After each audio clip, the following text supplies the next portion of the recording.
그래서리 TV 문학산책 소리로 듣는 이야기 세상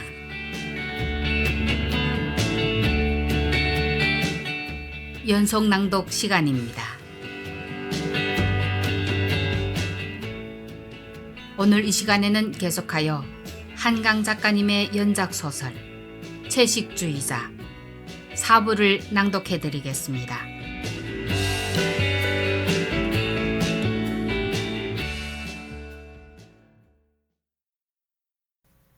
가족 모임을 사흘 앞둔 저녁이었다.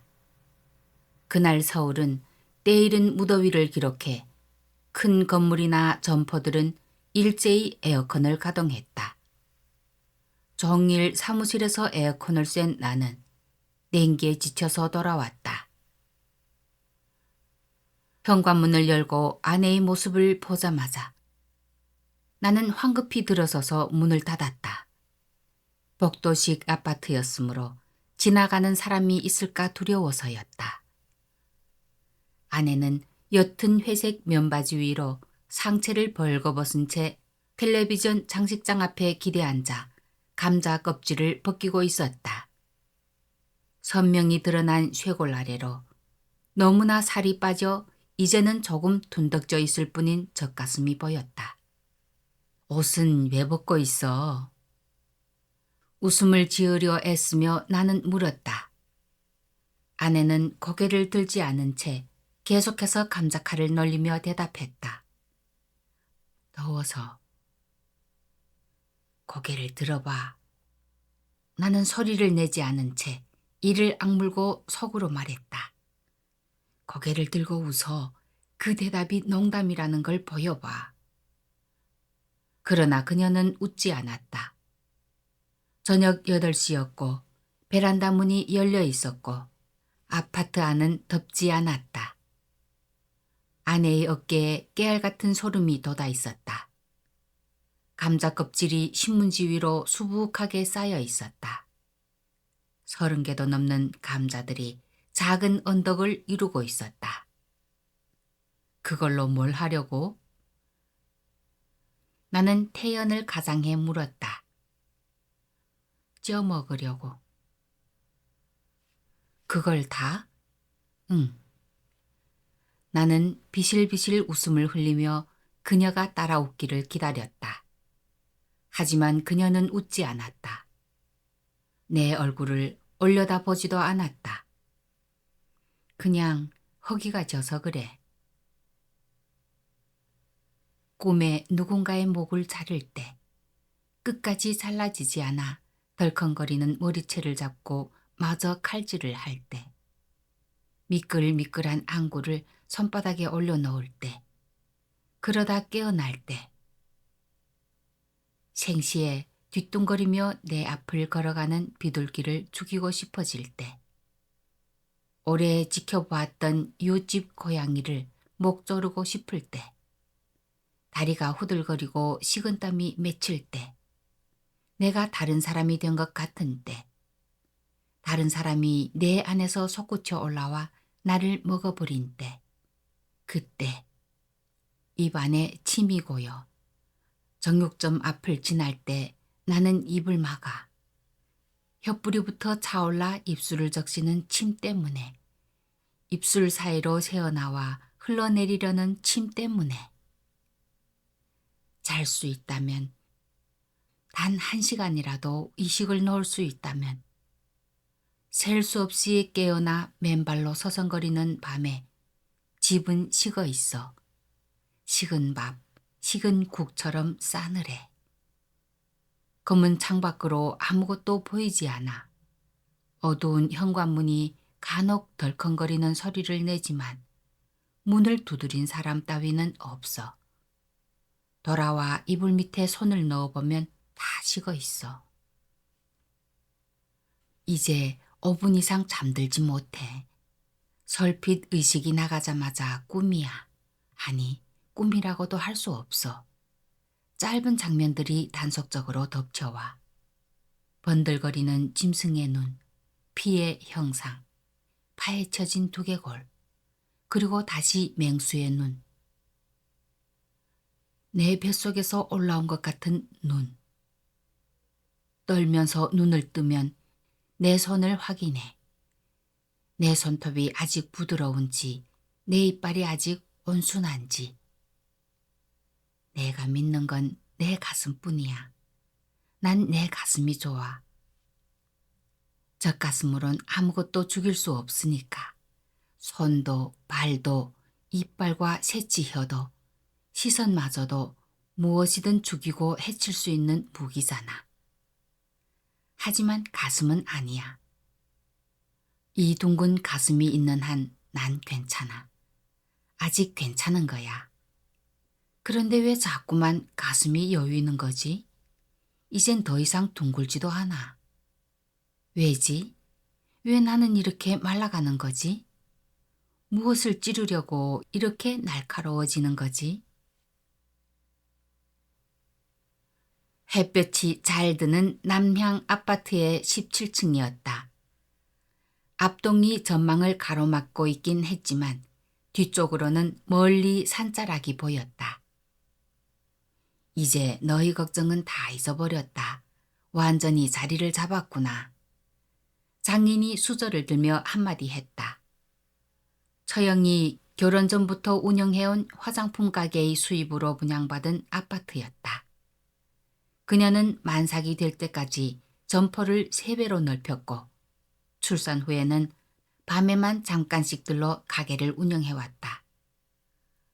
얼마 전 처조카가 새돌이 지나 어린이집에 가자 다시 종일 가게를 보기 시작했다고 했다. 나는 손윗동서가 부러웠다. 미대를 나와 작가라고 행세하긴 하지만 생계에 도움이 되지 않는 동서였다. 물려받은 재산이 있다지만 벌지 않고 쓰기만 해서는 한계가 있다. 처형이 팔을 걷어붙였으니 동서는 이제 평생 예술이나 하며 마음 편히 살 수 있을 것이다. 게다가 처형은 예전의 아내처럼 음식 솜씨가 좋다. 딱 부러지게 차려놓은 점심상을 보니 나는 새삼스레 허기를 느꼈다.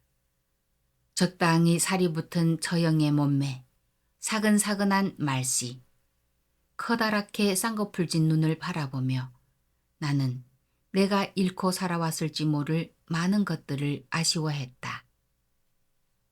아내는 집이 좋다느니 음식을 차리느라 애썼다느니 하는 인사말 한마디 없이 조용히 밥과 김치를 먹었다.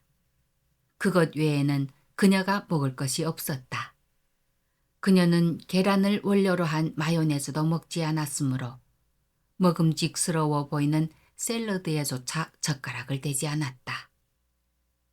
아내의 얼굴은 긴 불면으로 숫제 검게 타 있었다. 모르는 사람이 보았다면 중병 환자로 여겼을 것이다. 언제나처럼 브래지어도 하지 않고 흰 티셔츠를 입어 자세히 보면 옅은 갈색의 젖꼭지가 얼룩처럼 비쳐 보였다. 좀 전에 함께 현관을 들어서자마자 처형이 그녀를 안방으로 불렀는데 잠시 후 처형이 먼저 난감한 얼굴로 방에서 나오는 것으로 미루어 봐. 아내가 브래지어를 하지 않겠다고 한 모양이었다. 여기 분양가가 얼마였어요? 그래요? 어제 부동산 사이트에 들어가 봤는데 이 아파트는 벌써 5천만 원쯤 오른 거네요. 내년엔 지하철도 완공된다면서요. 매형님 수완이 참 좋으세요. 제가 뭐 하는 게 있나요? 다 집사람이 알아서 했죠. 의례적이며 정다운 그리고 실질적인 대화가 듬성듬성 오가는 동안 아이들은 떠들고 서로를 때려가며 볼이 미어지게 음식을 먹어댔다. 내가 물었다. 처형, 이 음식을 혼자 다 하셨습니까? 처형은 반쯤 웃었다. 그냥 그저께부터 하나씩 했어요. 그런데 저거 굴무침은 영애가 좋아하는 거라 일부러 장보다가 한 건데 영애는 손도 안 대네. 나는 숨을 죽였다. 마침내 시작이었다. 가만히 있어봐라. 영애 너 애비가 그만큼 알아듣게 말했는데. 장인의 호통에 이어 처형이 야무지게 아내를 나무랐다. 너 정말 어쩌려고 그러니? 사람한테 필요한 영양소가 있는 건데 채식을 하려면 제대로 식단을 잘 짜서 하든가. 얼굴이 그게 뭐야. 처남댁도 거들었다. 저는 딴 사람인 줄 알았어요. 얘기는 들었지만 그렇게 몸 상해가면서 채식하는 줄은 몰랐지 뭐예요. 지금부터 그 채식인지 뭔지는 끝이다. 이거 다 먹어라. 얼른. 없어 못 먹는 세상도 아니고 무슨 꼴이냐. 장모는 쇠고기 볶음과 탕수육, 닭찜, 낙지 소면 접시를 들어 아내 앞에 펼쳐놓으며 말했다. 뭐 하고 있는 거냐? 어서 먹어. 장인이 기차 화통 같은 목소리로 채근했다. 영혜야 먹어. 먹으면 힘이 날 거야. 사람이 사는 날까지 힘차게 살아야지. 절에 들어간 스님들은 그만큼 수도를 하고 독신 생활을 하니까 살 수 있는 거야. 처형이 조곤조곤 타일렀다. 눈을 동그랗게 뜬 아이들이 아내의 모습을 지켜보고 있었다. 아내는 이게 무슨 갑작스런 소란인지 영문을 모르겠다는 듯 멍한 시선으로 가족들의 얼굴을 건너다 보았다. 긴장된 침묵이 흘렀다. 나는 새카맣게 그을린 장인의 얼굴을, 한때 젊은 여인이었으리라는 것을 믿을 수 없을 만큼 쪼글쪼글한 장모의 얼굴을, 그 눈에 어린 염려를, 처형의 근심 어린 치켜 올라간 눈썹을, 동서의 방관자적인 태도를, 막내 처남 내외의 소극적이지만 못마땅한 듯한 표정을 차례로 둘러보았다. 아내가 무슨 말이든 꺼내놓을 것이라고 나는 기대했다. 그러나 그녀는 들고 있던 젓가락을 상에 내려놓는 것으로 그 모든 얼굴들이 쏘아보내는 무언의 하나의 메시지에 대한 대답을 대신했다. 작은 술렁임이 지나갔다. 장모는 이번에는 젓가락으로 탕수육을 들었다. 아내의 입 바로 앞까지 내밀며 말했다. 자, 어서 해라. 먹어. 아내는 입을 다문 채 예의 영문을 모르겠다는 듯한 눈으로 자신의 어머니를 바라보았다. 어서 입 벌려. 이거 싫으냐? 그럼 이거? 장모는 이번에는 쇠고기 볶음을 들었다. 아내가 여전히 입을 다물고 있자 장모는 다시 그것을 내려놓고 굴무침을 집었다. 너 어릴 때부터 이거 좋아했잖냐. 이거 실컷 먹어보고 싶다고 한 적도 있었는데. 예, 저도 기억나요. 그래서 어디 가서 굴을 보면 영애 생각이 나는데. 처형은 아내가 굴무침을 먹지 않는 것이 무엇보다 큰일이라는 듯 장모를 거들었다. 굴무침이 접힌 젓가락이 입을 향해 점점 가까이 다가오자 아내는 몸을 뒤로 힘껏 젖혔다. 얼른 먹어. 팔 아프다. 장모의 팔이 실제로 떨렸다. 아내는 마침내 자리에서 일어섰다. 저 안 먹어요. 처음으로 아내의 입에서 또렷한 음성이 흘러나왔다. 뭐야? 고함을 지른 것은 비슷한 다혈질인 장인과 처남이 함께였다. 처남댁이 얼른 처남의 팔을 잡았다. 보고 있으려니 내 가슴이 터진다. 이 애비 말이 말 같지 않아? 먹으라면 먹어. 나는 아내가 죄송해요 아버지, 하지만 못 먹겠어요 라고 대답하리라고 예상했다. 그러나 그녀는 조금 더 죄송하지 않은 듯한 말투로 담담히 말했다. 저는 고기를 안 먹어요. 절망한 장모의 젓가락이 거두어졌다. 늙은 그녀의 얼굴은 금방이라도 울음을 터뜨릴 것 같았다. 곧 폭발할 듯한 정적이 흘렀다. 장인이 젓가락을 집어들었다. 탕수육 한 점을 집어들고 상을 돌아 아내 앞에 우뚝 섰다. 평생의 노동으로 단련된 단단한, 그러나 어쩔 수 없이 허리가 구부정하게 굽은 뒷모습으로 장인은 탕수육을 아내의 얼굴에 들이밀었다. 먹어라. 애비 말 듣고 먹어. 다 널 위해서 하는 말이다. 그러다 병이라도 나면 어쩌려고 그러는 거냐. 가슴 뭉클한 부정이 느껴져 나도 모르게 눈시울이 뜨거워졌다. 아마 그 자리에 모인 모든 사람들이 그랬을 것이다. 허공에서 조용히 떨고 있는 장인의 젓가락을 아내는 한 손으로 밀어냈다. 아버지, 저는 고기를 안 먹어요. 순간 장인의 억센 손바닥이 허공을 갈랐다. 아내가 뺨을 감싸쥐었다. 아버지, 처형이 외치며 장인의 팔을 잡았다. 장인은 아직 흥분이 가시지 않은 듯 입술을 실룩거리고 있었다. 한때 성깔이 대단했다는 것은 알고 있었지만 장인이 누군가에게 손찌검하는 광경을 직접 본 것은 처음이었다. 정서방, 영호, 둘이 이쪽으로 와라. 나는 머뭇거리며 아내에게 다가갔다. 뺨에서 피가 비칠 만큼 아내는 세게 맞았다. 그녀는 그제야 평정이 깨진 듯 숨을 몰아쉬고 있었다. 두 사람이 영의 팔을 잡아라. 예? 한 번만 먹기 시작하면 다시 먹을 거다. 세상 천지에 요즘 고기 안 먹고 사는 사람이 어디 있어? 불만스런 얼굴로 처남이 자리에서 일어섰다. 누나, 웬만하면 뭐고 얘하고 먹는 신용만 하면 간단하잖아. 아버지 앞에서 이렇게까지 해야겠어? 장인이 고함쳤다.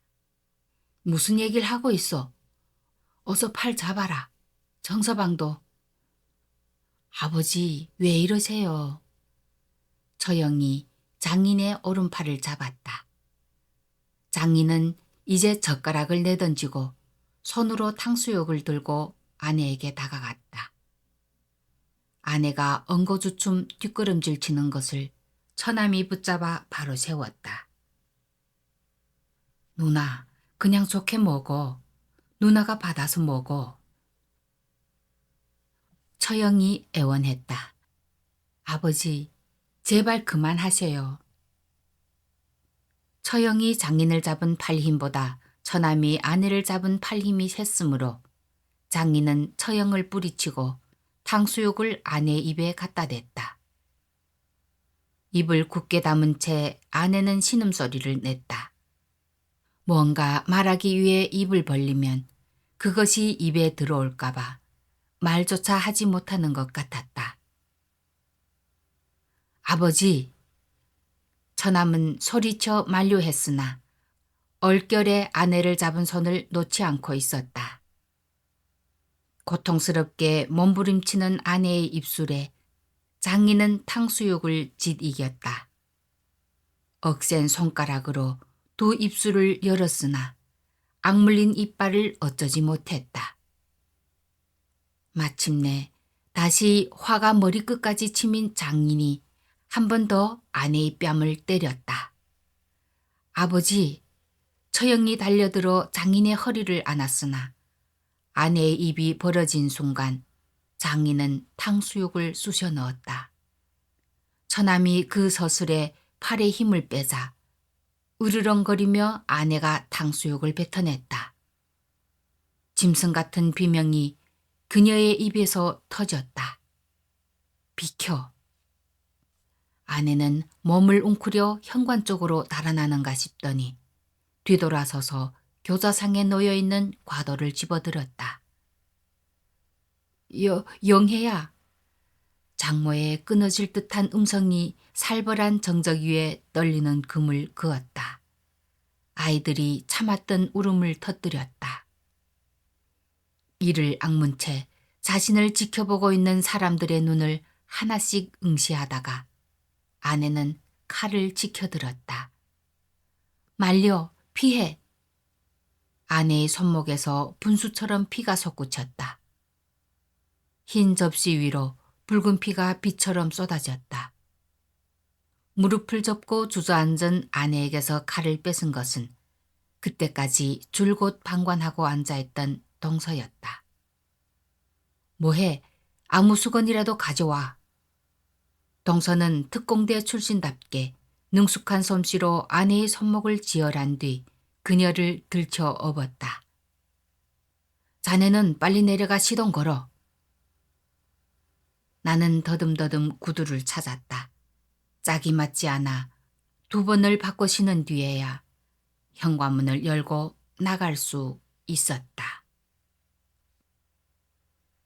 내 다리를 물어뜯은 개가 아버지의 오토바이에 묶이고 있어. 그 개의 꼬리털을 태워 종아리의 상처에 붙이고 그 위로 붕대를 칭칭 감고 9살의 나는 대문간에 나가 서 있어. 무더운 여름날이야. 가만히 있어도 땀이 뻘뻘 흘러내려. 개도 붉은 혓바닥을 턱까지 늘어뜨리고 숨을 몰아쉬고 있어. 나보다 몸집이 큰 잘생긴 흰 개야.